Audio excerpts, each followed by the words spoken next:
আরিয়ান মির্জা ওকে সারা আসলেই অচল। হুট করে মনে হলো যে গানটা অফ হয়ে যাবে, হুট করে বলবে জিল্লু মাল দে, উনি তো আসলে এই জিল্লুকে চায়, দেখো এই জিল্লু মাল দে ক্যারেক্টার হিট হয়ে যাবে, ডায়লগ ভাইরাল হয়ে যাবে।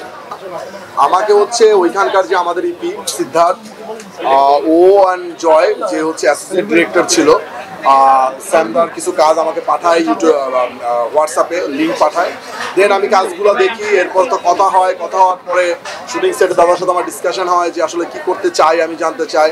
তো আমি বললাম যে আসলে আমার ক্যারেক্টারটা এই চাই আমি, এবার তুমি তোমার মতো করে দেখি করো, কোথাও যদি কোনো কিছু মনে হয় যে না ভুল হয়েছে তাহলে আমি আসলে আমার মতো করে ধরায় দিই।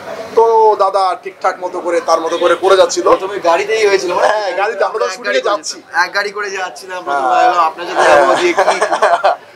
এবং দাদার একটু মন খারাপ ছিল যে আসলে চুপচাপ, কোনো কথা নেই, আমার ডায়লগ নেই, আমি না পুরা জার্নিটা দেখতেছি।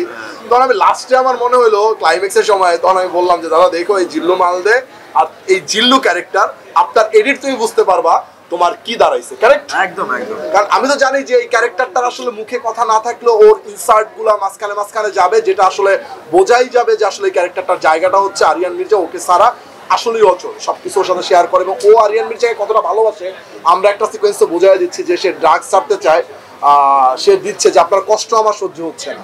ওই একটা ডায়লগে এনা বোঝায় দেওয়ার জন্য অনেক ডায়লগ আমার মনে হয় না যে দরকার আছে, আর অনেক ডায়লগগুলো আমার কাছে মনে হয়েছিল যে এই ক্যারেক্টারটা আসলে তখন ডিফারেন্ট কোনো কিছু হইতো। সো আমি আমার মতো করে এই ক্যারেক্টারটা যেভাবে ডিজাইন করছি, থ্যাংক ইউ সামদা, ওর মতো করে খুব ভালো করে গেছে, এভাবেই আসে। এইটা ডে ওয়ানে যখন আমার মাথায় আসে, আমি আর জিল্লু ভাই বসা ছিলাম, মানে আমাদের ক্রিয়েটিভ ডিরেক্টর যে জিল্লু ছিল ওনার নামটাই ছিল।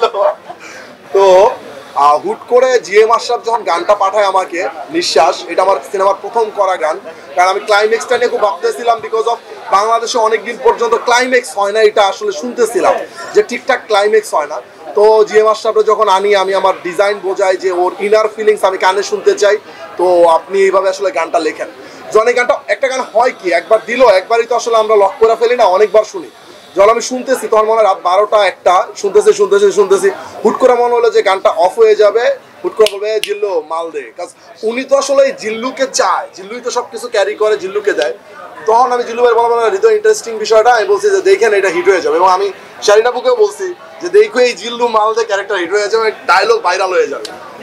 আজিম ভাই এটা আমি খুব কনফিডেন্ট ছিলাম এই ক্যারেক্টারটা নিয়ে এবং এই ডায়লগ নিয়ে, এবং শুধু এইটা নয়, জিল্লু মাল দে, জিল্লু হেলিকপ্টার খবর দে লাস্ট পর্যন্ত। এবং লাস্টে যখন সাকিব ভাইয়ের যখন ফাঁসির রায় হয়, তো আমাদের যারা মানে আমরা কাজ করতেছিলাম একটু তাড়াহুড়ার কারণে সবার ইনসার্ট নিচ্ছিল, দাদার ইনসার্টটা ছেড়ে গেছিল, আমি বলছি ওর ইনসার্টটা আমার লাগবে, কারেক্ট, যে ওর ইনসার্টটা আমার লাগবে, কারণ সাকিব খানের শ্যাডো, আরিয়ান মির্জার শ্যাডো মনে আছে, দেন ইনসার্টটা নেই, কারণ আমি জানতাম যে এডিটে পরে ওকে এমনভাবে আসলে আমাদের করা হবে যেখানে আসলে ক্যারেক্টারটা অনেকটা না ভয়ঙ্করভাবে এই ক্যারেক্টারটা দাঁড়ায় যাবে, যেটা লাস্ট টাইম দাদাকেও আশা দিছি, দাদা তুমি আপনার এডিট আমার সাথে কথা বলো, কারেক্ট, কারণ অনেক সময় একটা করতে গেলে বুঝে না যে ডায়লগ নাই, অনেক লোকজনের মাঝখান থেকে হচ্ছে, আমি কি করতেছি স্বাভাবিকভাবে, কারণ ওর কাছে তো পুরো মানে স্ক্রিন প্লেটা নাই, ও তো বুঝতেছে না যে আসলে কি হইতে যাচ্ছে, এটা তো একমাত্র ডিরেক্টরেরই বোঝার কথা যে আসলে কি হয়। এই